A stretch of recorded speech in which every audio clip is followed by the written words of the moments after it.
ಸ್ನೇಹಿತರೆ, ಇವತ್ತು ನಾವು SBI ಸೆಕ್ಯೂರಿಟೀಸ್ನಲ್ಲಿ ಯಾವ ರೀತಿ ನಾವು ಸ್ಟಾಕ್ಸ್ಗಳನ್ನ ಬೈ ಮಾಡ್ಕೋಬೇಕು ಅಂತ ಚರ್ಚೆ ಮಾಡೋಣ, ಅಥವಾ ಶೇರ್ಗಳನ್ನ ಯಾವ ರೀತಿ ನಾವು ಖರೀದಿ ಮಾಡಬೇಕು ಅಂತ ಚರ್ಚೆ ಮಾಡೋಣ. SBI ಸೆಕ್ಯೂರಿಟೀಸ್ನಲ್ಲಿ ಯಾವ ರೀತಿ ನಾವು ಅಕೌಂಟನ್ನು ಕ್ರಿಯೇಟ್ ಮಾಡ್ಕೋಬೇಕು ಅಥವಾ ಡಿಮ್ಯಾಟ್ ಅಕೌಂಟನ್ನು ಯಾವ ರೀತಿ ಕ್ರಿಯೇಟ್ ಮಾಡ್ಕೋಬೇಕು ಅಂತ ವಿಡಿಯೋ ನಾನು ಆಲ್ರೆಡಿ ಮಾಡಿದ್ದೀನಿ. ಇವಾಗ ನಾವು ಸೆಕ್ಯೂರಿಟೀಸ್ನಲ್ಲಿ ಯಾವ ರೀತಿ ನಾವು ಅಲ್ಲಿ ಸ್ಟಾಕ್ಸ್ಗಳನ್ನ ಬೈ ಮಾಡ್ಕೋಬೇಕು, ಯಾವ ರೀತಿ ಪ್ರೊಸೆಸ್ ಇರುತ್ತೆ ಅಂತ ನಾನು ಸಂಪೂರ್ಣವಾಗಿ ಇವತ್ತು ಹೇಳ್ತೀನಿ. ಹಾಗೆ ನಮ್ಮ ಚಾನಲ್ಗೆ ಮೊದಲು ಬಂದಿದ್ದರೆ ದಯವಿಟ್ಟು ನಮ್ಮ ಚಾನಲ್ನ ಸಬ್ಸ್ಕ್ರೈಬ್ ಮಾಡಿ ಮತ್ತು ಪಕ್ಕದಲ್ಲಿರುವಂಥ ಬೆಲ್ ಐಕನನ್ನು ಪ್ರೆಸ್ ಮಾಡಿ ನಮ್ಮ ತಂತ್ರಜ್ಞಾನ ಆಧಾರಿತ ಬೃಹತ್ ಕುಟುಂಬದ ಸದಸ್ಯರಾಗಿ. ಸ್ನೇಹಿತರೆ, ನಿಮ್ಮ ಒಂದು ಇಲ್ಲಿ ಕೆಲವೊಂದಿಷ್ಟು ಪಾಯಿಂಟ್ಸ್ಗಳನ್ನ ನೀವು ಮೊದಲು SBI ಸೆಕ್ಯೂರಿಟೀಸ್ನ ಆ್ಯಪ್ನ ಯೂಸ್ ಮಾಡೋದಕ್ಕಿಂತ ಮುಂಚೆ ಕೆಲವೊಂದಿಷ್ಟು ಪಾಯಿಂಟ್ಸ್ಗಳನ್ನ ನೀವು ನೆನ್ಪಿಟ್ಕೊಳ್ಬೇಕಾಗುತ್ತೆ. ನಿಮ್ಮ ಒಂದು SBI ಅಕೌಂಟ್ ಆಲ್ರೆಡಿ ಇದ್ದರೆ ನಿಮ್ಮ ಒಂದು ಅಕೌಂಟ್ಗೆ ನಿಮ್ಮ ಒಂದು ಸೆಕ್ಯೂರಿಟೀಸ್ ಅಕೌಂಟ್ಗೆ ನಿಮ್ಮ SBI ಅಕೌಂಟ್ ಅನ್ನೋದು ಲಿಂಕ್ ಆಗಿರುತ್ತೆ. ನೀವು ಅಕೌಂಟನ್ನು ಕ್ರಿಯೇಟ್ ಮಾಡ್ತಿರ್ಬೇಕಾದ್ರೆ ಲಿಂಕ್ ಆಗಿರುತ್ತೆ. ಆದ ನಂತರದಲ್ಲಿ ನಿಮ್ಮ ಒಂದು ಅಲ್ಲಿ ನೀವು SBIನಲ್ಲಿ ನೀವು ಅಕೌಂಟನ್ನು ಹೊಂದಿದ್ರೆ ನಿಮ್ಮ ಸೆಕ್ಯೂರಿಟೀಸ್ನಲ್ಲಿ ನೀವು ಎಕ್ಸ್ಟ್ರಾ ವ್ಯಾಲೆಟ್ಗೆ ಹಣ ಆ್ಯಡ್ ಮಾಡುವಂಥ ಅವಶ್ಯಕತೆ ಇಲ್ಲ. ನೀವು ಸ್ಟಾಕ್ಸ್ನ ಬೈ ಮಾಡ್ತಿರ್ಬೇಕಾದ್ರೆ ನೇರವಾಗಿ ನಿಮ್ಮ ಅಕೌಂಟಿಂದ ಅದು ಹಣ ಅನ್ನೋದು ಹೋಲ್ಡ್ ಮಾಡ್ಕೊಳುತ್ತೆ. ಹೋಲ್ಡ್ ಮಾಡಿಬಿಟ್ಟು ಅಲ್ಲಿ ಸ್ಟಾಕ್ಸ್ನಲ್ಲಿ ಇನ್ವೆಸ್ಟ್ ಮಾಡುತ್ತೆ. ನಿಮ್ಮ SBIನಲ್ಲಿ ಅಕೌಂಟ್ ಇಲ್ಲ ಅಂದರೆ ನಿಮ್ಮ ಒಂದು SBI ಸೆಕ್ಯೂರಿಟೀಸ್ ವ್ಯಾಲೆಟ್ನಲ್ಲಿ ಹಣ ಸಪ್ರೇಟಾಗಿ ಆ್ಯಡ್ ಮಾಡಬೇಕಾಗುತ್ತೆ.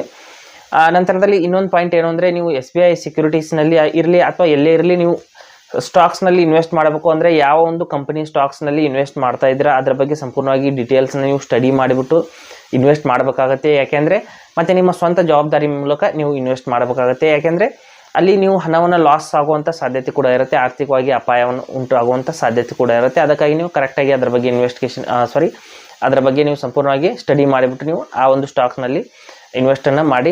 ನಂತರದಲ್ಲಿ ಇನ್ನೊಂದು ವಿಷಯ ಏನು ಅಂದರೆ, ನೀವು ಸ್ಟಾಕ್ಸ್ನಲ್ಲಿ SBI ಸೆಕ್ಯೂರಿಟೀಸ್ ಆ್ಯಪ್ನಲ್ಲಿ ಇನ್ವೆಸ್ಟ್ ಮಾಡೋದಕ್ಕಿಂತ ಮುಂಚೆ ಯಾವ ಒಂದು ಕಂಪನಿಯ ಸ್ಟಾಕ್ಸ್ನ ನಾವು ಬೈ ಮಾಡಬೇಕು ಅಂತ ಸಂಪೂರ್ಣವಾಗಿ ಮೊದಲು ಡಿಸೈಡ್ ಮಾಡಿಬಿಟ್ಟು ನಂತರದಲ್ಲಿ ಆ್ಯಪ್ ಅನ್ನೋದು ಓಪನ್ ಮಾಡ್ಕೊಳ್ಳಿ. ಯಾವ ರೀತಿ ಓಪನ್ ಮಾಡಬೇಕು, ಯಾವ ರೀತಿ ಇನ್ವೆಸ್ಟ್ ಮಾಡಬೇಕು ಅಂತ, ಅಥವಾ ಯಾವ ರೀತಿ ಸ್ಟಾಕ್ಸ್ಗಳನ್ನ ಬೈ ಮಾಡಬೇಕು ಅಂತ ನಾನು ಸಂಪೂರ್ಣವಾಗಿ ಹೇಳ್ತೀನಿ. ನೋಡಿ, ಮೊದಲು SBI ಸೆಕ್ಯೂರಿಟೀಸ್ ಆ್ಯಪ್ನ ಓಪನ್ ಮಾಡ್ಕೊಳ್ಳೋಣ. ಅಕೌಂಟ್ ಅನ್ನೋದು ಆಲ್ರೆಡಿ ರಿಜಿಸ್ಟರ್ ಇದೆ, ಅಂದರೆ ಅಕೌಂಟ್ ಅನ್ನೋದು ಆಲ್ರೆಡಿ ನಾನು ಕ್ರಿಯೇಟ್ ಮಾಡಿಬಿಟ್ಟು ನನ್ನ ಒಂದು SBI ಅಕೌಂಟನ್ನು ಅದಕ್ಕೆ ಲಿಂಕ್ ಕೂಡ ಮಾಡಿದ್ದೀನಿ. SBI ಬ್ಯಾಂಕ್ ಅಕೌಂಟನ್ನು ಆ ಒಂದು ಸೆಕ್ಯೂರಿಟೀಸ್ ಅಕೌಂಟ್ಗೆ ಲಿಂಕ್ ಕೂಡ ಮಾಡಿದ್ದೀನಿ. ನಂತರದಲ್ಲಿ ಈ ರೀತಿ ಓಪನ್ ಆಗಿದೆ ಸ್ನೇಹಿತರೆ. ಓಪನ್ ಆದ ನಂತರದಲ್ಲಿ ಕೆಳಗಡೆ ಎಕ್ಸ್ಪ್ಲೋರ್ ಅಂತ ಒಂದು ಆಪ್ಷನ್ ಇದೆ. ಇಲ್ಲಿ ವಾಚ್ ಲಿಸ್ಟ್ ಅನ್ನೋದು ಓಪನ್ ಆಗಿದೆ. ನಾನು ಕೆಳಗಡೆ ಎಕ್ಸ್ಪ್ಲೋರ್ ಅಂತ ಕ್ಲಿಕ್ ಮಾಡ್ಕೋತೀನಿ. ನೋಡಿ, ಎಕ್ಸ್ಪ್ಲೋರ್ ಅಂತ ಆಪ್ಷನ್ ಇದೆ. ಇಲ್ಲಿ ಕ್ಲಿಕ್ ಮಾಡಿದ ನಂತರದಲ್ಲಿ ನೀವು ಯಾವ ಒಂದು ಸ್ಟಾಕ್ಸ್ನ ಬೈ ಮಾಡ್ತಾ ಇದ್ರೆ ಇಲ್ಲಿ ಮೇಲ್ಗಡೆ ಸರ್ಚ್ನಲ್ಲಿ ಹುಡುಕಬೇಕಾಗತ್ತೆ, ಅಥವಾ ಇಲ್ಲಿ ಕೆಳಗಡೆ ಕೆಲವೊಂದಿಷ್ಟು ರಿಕಮೆಂಡೇಷನ್ಸ್ ಇರುತ್ತೆ ಅಥವಾ ಕಲೆಕ್ಷನ್ಸ್ ಇರುತ್ತೆ, ಅಲ್ಲಿಂದನೂ ಕೂಡ ನೀವು ಸೆಲೆಕ್ಟ್ ಮಾಡ್ಕೋಬಹುದು, ನೋ ಪ್ರಾಬ್ಲಮ್.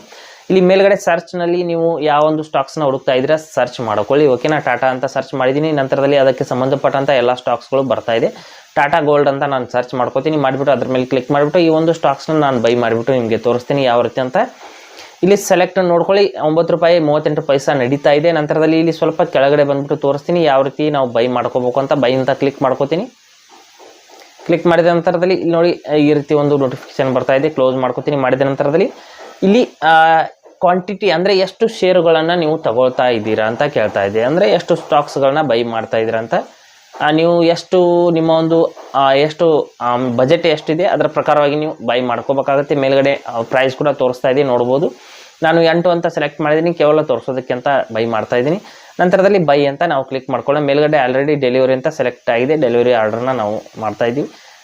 ಬೈ ಅಂತ ಕ್ಲಿಕ್ ಮಾಡಿದ ನಂತರದಲ್ಲಿ ಇಲ್ಲಿ ನೋಡ್ಬೋದು, ಇಲ್ಲಿ ಆ್ಯಕ್ಟಿವೇಟ್ ಕ್ವಿಕ್ ಬೈ ಅಂತ ಬರ್ತಾ ಇದೆ. ಇದನ್ನು ನಾವು ಸದ್ಯಕ್ಕೆ ಆ್ಯಕ್ಟಿವೇಟ್ ಮಾಡುವಂಥ ಅವಶ್ಯಕತೆ ಇಲ್ಲ.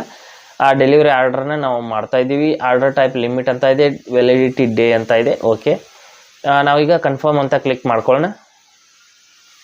ಇಲ್ಲಿ ನೋಡಿ 8 ಸ್ಟಾಕ್ಸ್ಗಳನ್ನ ನಾವು ಬೈ ಮಾಡ್ತಾ ಇದ್ದೀವಿ.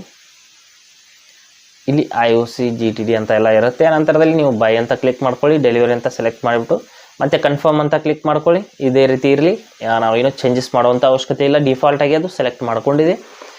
ನಂತರದಲ್ಲಿ ಇಲ್ಲಿ ಕನ್ಫರ್ಮ್ ಅಂತ ನಾವು ಕ್ಲಿಕ್ ಮಾಡ್ಕೊಳ್ಳೋಣ. ಮಾಡಿದ ನಂತರದಲ್ಲಿ ಸಕ್ಸಸ್ ಅಂತ ಬಂತು. ನೇರವಾಗಿ ನಮ್ಮ ಅಕೌಂಟಿಂದ ಹಣ ಅನ್ನೋದು ತಗೊಂಡು ಸ್ನೇಹಿತರೆ, ನೋ ಪ್ರಾಬ್ಲಮ್. ನಾವು ಎಕ್ಸ್ಟ್ರಾ ಹಣ ಆ್ಯಡ್ ಮಾಡುವಂಥ ಅವಶ್ಯಕತೆ ಇಲ್ಲ.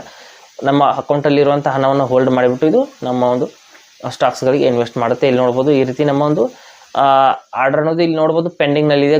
ಟಾಟಾ ಗೋಲ್ಡ್ ಆರ್ಡರ್ ಅನ್ನೋದು ಪೆಂಡಿಂಗ್ನಲ್ಲಿದೆ. ಸ್ವಲ್ಪ ಸಮಯದ ನಂತರದ್ದು ಇದು ಕನ್ಫರ್ಮ್ ಆದ ನಂತರದಲ್ಲಿ ಪೋರ್ಟ್ಫೋಲಿಯೋನಲ್ಲಿ ಹೋಗುತ್ತೆ. ಇಲ್ಲಿ ನೋಡಿ ಕೆಳಗಡೆ ಪೋರ್ಟ್ಫೋಲಿಯೋ ಅಂತ ಏನಿದೆ, ಇಲ್ಲಿ ಹೋಗಬೇಕಾದ್ರೆ ಸ್ವಲ್ಪ ಸಮಯ ತಗೊಳುತ್ತೆ. 24 ಅವರ್ಸ್ ಇರ್ಬೋದು ಅಥವಾ 2 ದಿನ ಇರ್ಬೋದು.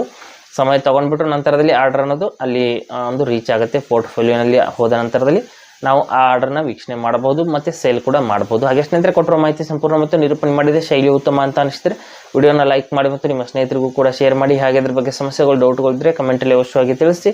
ಮುಂದಿನ ವಿಡಿಯೋದಲ್ಲಿ ಮತ್ತೊಂದು ಹೊಸ ವಿಷಯದೊಂದಿಗೆ ಇರ್ತೀನಿ, ಮುಂದೆ ಬರ್ತೀವಿ. ಎಲ್ಲಿವರೆಗೂ ಟೇಕ್ ಕೇರ್.